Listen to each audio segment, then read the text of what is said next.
பாரதி அந்த இன்ஸ்பெக்டர் சொல்றாங்க, ரொம்ப லேட்டாச்சு, இனிலாம் வெயிட் பண்ண முடியாதுமா. யோ கான்ஸ்டபிள், இந்த அம்மா கூட்டிட்டு போய் வண்டியில ஏத்து அப்படின்னு சொல்றாங்க. Sir sir please sir, N husband இன்னும் கொஞ்ச நேரத்துல வந்துருவாரு சார். அம்மா அதெல்லாம் பார்க்க முடியாதுமா, கஸ்டடியில எல்லாம் உன்னை வைக்கணும், விசாரிக்கணும், எங்களுக்கு நிறைய வேலை இருக்குதுமா அப்படின்னு சொல்லி பேசிட்டு இருக்கும் போதே கரெக்டா ஸ்வேதா உள்ள வர்றாங்க. ஸ்வேதாவை பார்த்தோன்னே அப்படியே அந்த சைடு திரும்பிக்கிறாங்க. பாரதி செம்ம கடுப்புல இருக்காங்க. ஸ்வேதாவை பார்த்துட்டு பாரதி, என்னது பாரதி, நான் வந்தோடனே அப்படி அந்த சைடு திரும்பிக்கிட்ட கோவமா அப்படின்னு சொல்லிட்டு இருக்காங்க.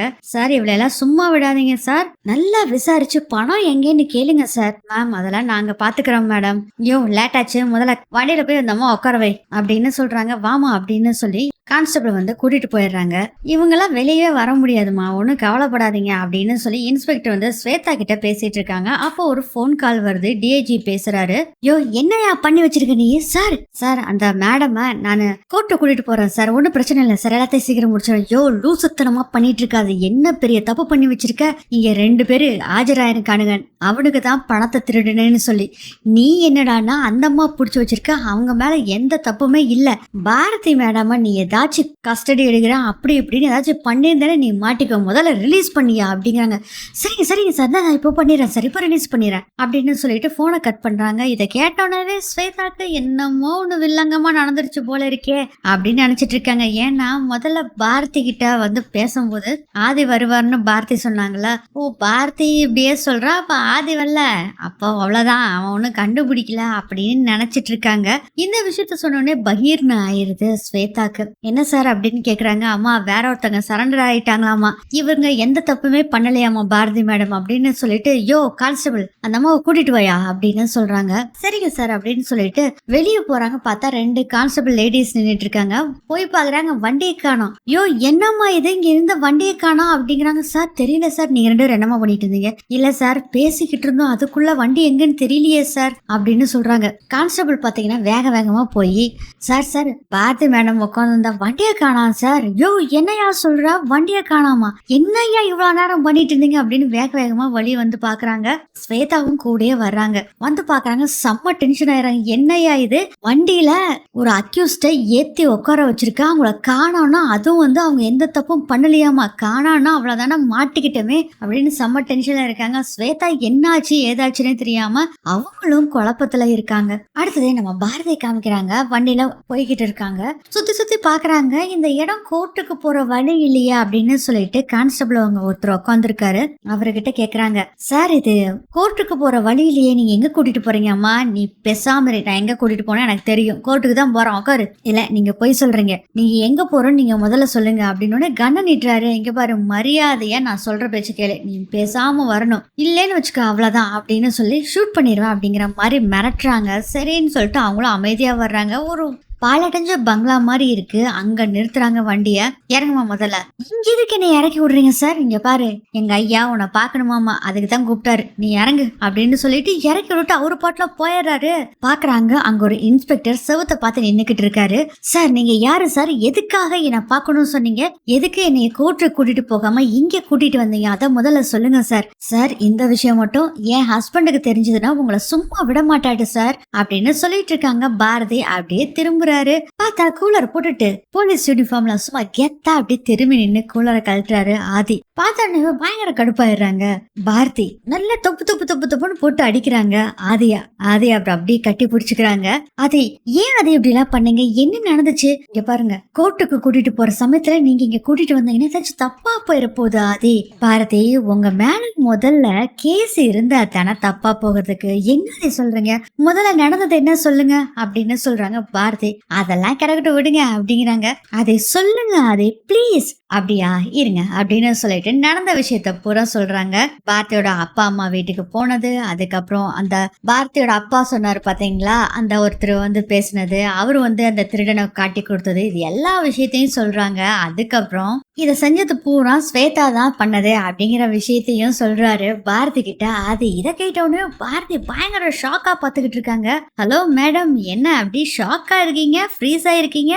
கூல் மேம் கூல் அப்படின்னு சொல்றாரு ஆதி. ஆதி இங்க நடந்தது என்னமோ எனக்கு ஒண்ணுமே புரியல ஆதி. இங்க பாருங்க பாரதி, இந்த நடந்தது எதுவுமே இனி நினைக்க வேணாம், கூல், இப்ப வாங்க நம்ம வீட்டுக்கு போலாம் அப்படின்னு சொல்லி ஆதி பாரதிய வீட்டுக்கு கூட்டிட்டு வர்றாங்க. வீட்டுக்குள்ள வரத பார்த்தோன்னே சாரதாக்கு வயத்த கலக்குது, இருந்தாலும் பயங்கர பயங்கர கோவத்துல இருக்காங்க. ஸ்வேதா தான் வயித்த கலக்கிட்டு உட்காந்துருக்காங்க. ஆஹா, நம்மளுக்கு இவ்வளவு மாட்டி விட்டுருவானோ என்னமோன்னு பயந்துகிட்டு வேற இருக்காங்க. பாரதி ஆதி வந்தோடனே பாத்தீங்கன்னா தமிழ் ஓடி வர்றாங்க. அப்பா அப்படின்னு கட்டி பிடிச்சிக்கிறாங்க. என்ன நீங்க வெளியூர் போயிட்டு ஒரு வாரத்துக்கு அப்புறம் தான் வருவேன்னு சொன்னீங்க, ஆனா இப்பவே வந்துட்டீங்க, பெரிய மனுஷி எல்லாமே உனக்கு சீக்கிரம் எல்லாமே தெரியணுமா அப்படின்னு சொல்லி பாரதி சொல்றாங்க. ஆதி சொல்றாரு, இங்க பாருங்க சீக்கிரம் வந்துட்டோம், ஏதாச்சும் பிரச்சனையா? இல்லப்பா எனக்கு ரொம்ப சந்தோஷம். அப்புறம் என்ன, பேசாம இருங்க ஃப்ரெண்ட். சரி ஃப்ரெண்ட், ரொம்ப பசிக்குது, சாப்பிடலாமா? ஓகே ஃப்ரெண்ட் அப்படின்னு சொல்லி 2 பேரும் உட்காந்து சாப்பிட்டுட்டு இருக்காங்க. ஆதி தமிழ் 2 பேரும். அதை பார்த்துட்டு செம்ம கடுப்பாயிராங்க பவானி. என்ன நடந்துட்டு இருக்கு, என்னடா நீ பாட்டுல சாப்பிட்டுட்டு இருக்க ஆதி அப்படின்னு உடனே பாத்தீங்கன்னா எல்லாரும் எழுந்திரிச்சு வந்துடுறாங்க. சாரதா கேக்குறாங்க, என்னடா பண்ணி வச்சிருக்க நீ? பாரதி நம்ம ஆபீஸ் பணத்தை கையாடல் பண்ணிட்டான்னு போலீஸ் புடிச்சிட்டு போச்சு, நீ என்னடா அவளை கூட்டிட்டு வந்துட்டு கூட உட்காந்து சாப்பிட்டுட்டு இருக்க, எவ்வளவு ஒரு தைரியமா உட்காந்துட்டு இருக்கா அப்படின்னு சொல்லும் போதே, மா இதுல இருந்தே உங்களுக்கு தெரியலையா யாரு தப்பு பண்ணாங்கன்னு? பாரதி நீங்களும் வந்து உட்காந்து சாப்பிடுங்க பாரதி அப்படின்னு பாரதியும் வந்து உட்காந்து சாப்பிடுறாங்க. பாரதி சொல்றாங்க, தமிழ் உனக்கு ஒரு கதை சொல்லட்டுமா? சொல்லுமா.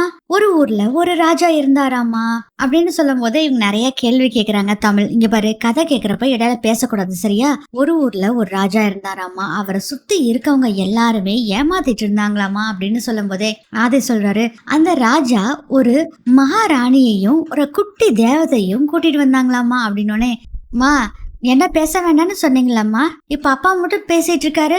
அதே கொஞ்சம் சும்மா இருங்க ஆதி. அப்புறம் என்ன பாரதி, உங்களை எப்பயுமே மகாராணின்னு ஏத்துக்கவே மாட்டீங்க, ராணின்னு சொல்ல மாட்டீங்க, அதனாலதான் நான் சொன்னேன் அப்படின்னு சொல்றாங்க. பாரதி சிரிச்சிட்டு இருக்காங்க. சரி கதையை சொல்லுங்க அப்படின்னு சொன்ன உடனே இவங்களும் இவங்க கதையவே அப்படியே சொல்லிட்டு இருக்காங்க. எல்லாரும் ஏமாத்துறது இந்த விஷயத்த பத்தி சொல்றாங்க. என்ன பாரதி வர வர ஓவரா பண்ணிக்கிட்டு இருக்க, ஓவரா பேசிக்கிட்டு இருக்க, சரியில்லை இது அப்படின்னு சொல்றாரு அறிவு. என்ன உனக்கு நக்கலா இருக்க எங்க எல்லாம் பார்த்தா அப்படின்னு சொல்லி அறிவு சொன்னோடனே, நான் ஏதோ உங்களை தொந்தரவு பண்ணலைங்க, உங்களை நான் பேசுறது எப்படி தொந்தரவு பண்ணுச்சுன்னு தெரியல, ஆனா நீங்க எல்லாரும் என்ன தொந்தரவு பண்ணிட்டே இருக்கீங்க.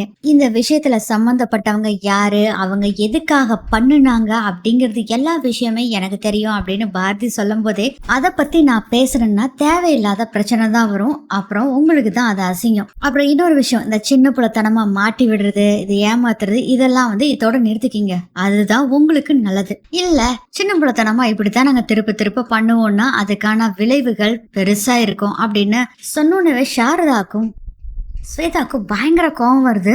ஆனா 2 பேரும் ஒண்ணுமே பேசல. ஆனா பவானி பேசுறாங்க, என்ன பாரதி நாங்கெல்லாம் என்னமோ கெட்டவங்க மாதிரியும் நீ பெரிய நல்லவ மாதிரியும் பேசிட்டு இருக்கிற. இதை கேட்டுட்டு பாரதி சொல்றாங்க, இங்க பாருங்க எல்லாத்தையுமே நிறுத்திக்கிங்க, இதை இனிமேல் கேட்கறதுக்கு எனக்கு இஷ்டம் இல்ல அப்படின்னு சொல்லிட்டு அங்க இருந்து எழுந்திரிச்சு போயிடுறாங்க. சாரதா சொல்றாங்க, என்னடா நடக்குது இங்க? அவ பாட்டுல சொல்லிட்டு போற, தப்ப தட்டி கேட்கிற உரிமை இல்லைன்னு சொல்லிட்டு போற, நீ பாட்டுல பேசாம இருக்க, என்னடா நடக்குதுங்க? மா பாரதி சொல்லிட்டு போயிட்டு இருக்காங்க, ஆனா நான் அப்படி இருக்க மாட்டேன். பாரதி எந்த தப்புமே பண்ணல, மறுபடியும் பாரதிய மாட்டி விடுறதுக்கு இன்னும் ஏதாச்சும் தப்பு பண்ணிக்கிட்டே இருந்தீங்கன்னா நான் அப்புறம் சும்மா இருக்க மாட்டேன். பாரதி யாருன்னு எனக்கும் தெரியும், உங்களுக்கும் தெரியும், இந்த விஷயத்த இதுக்கு மேல நம்ம பேச வேண்டாம், அப்படியே விட்டுருங்க அப்படின்னு சொல்லிட்டு அவர் கையில ஒரு ஆப்பிள் வச்சிருப்பாரு. அந்த ஆப்பிள கோவத்துல தூக்கி வீசி எரிஞ்சிட்டு தமிழை கூட்டிட்டு அங்க இருந்து போயிடுறாரு ஆதி. அதுக்கப்புறம் எல்லாரும் ஹால்ல உட்காந்துட்டு இருக்காங்க. ஸ்வேதா பயங்கர கடுப்புல உட்காந்துட்டு இருக்காங்க. அப்ப ஆதி வர்றாரு, ஸ்வேதா உங்ககிட்ட பேசணும் அப்படிங்கிறாங்க. நானும் தான் பேசணுமாமா? இங்க பாரு, நான் சொன்னதவே திருப்பி பேசிட்டு இருக்கேன்னு நினைக்காத. நீ என்ன காதலிச்ச, நம்ம 2 பேரும் சின்ன வயசுல இருந்தே ஒன்னா வாழ்ந்தோம், எனக்கு ஒரு பெருசா உன் மேல லவ் எல்லாம் வந்தது இல்ல, பட் என் மேல காட்டின அன்பு இதெல்லாம் வந்து நான் மரியாதை கொடுக்குறேன், அம்மா சொன்னாங்கன்னு சொல்லி ஓகே சொன்னேன். ஆனா அப்படிங்கும் போதே எதுக்கு மாமா அரைச்ச மாவே திருப்பி அரைச்சுக்கிட்டே இருக்கீங்க அப்படின்னு சொல்றாங்க. அறிவும் சொல்றாரு, எதுக்கு மாப்பிள்ளைப்பா மறுபடியும் இதே பேசுறேன் மாமா, கொஞ்சம் இருங்க நான் பேசுகிறேன். ஆனா பாரதியை பார்த்த பின்னாடி அதுக்கப்புறம் தான் லவ்னா என்ன, லைஃப்னா என்னன்னு எனக்கு புரிஞ்சுது. பாரதி ஏன் நான் காதலிச்சேன் அப்படிங்கிறது எல்லாம் உங்களுக்கு புரியாது. நானும் பாரதியும் காதலிச்சோம், இப்போ கல்யாணம் பண்ணிக்கிட்டோம், இனிமேல் வாழ்நாள் பூரா என் வாழ்க்கை எல்லாமே என் பாரதியோட மட்டும்தான் அப்படின்னு ஆதி சொல்றாரு. இதை கேட்டோன்னே பயங்கரமா கோவப்படுறாங்க ஸ்வேதா. இதோட இந்த எபிசோட் முடியுது.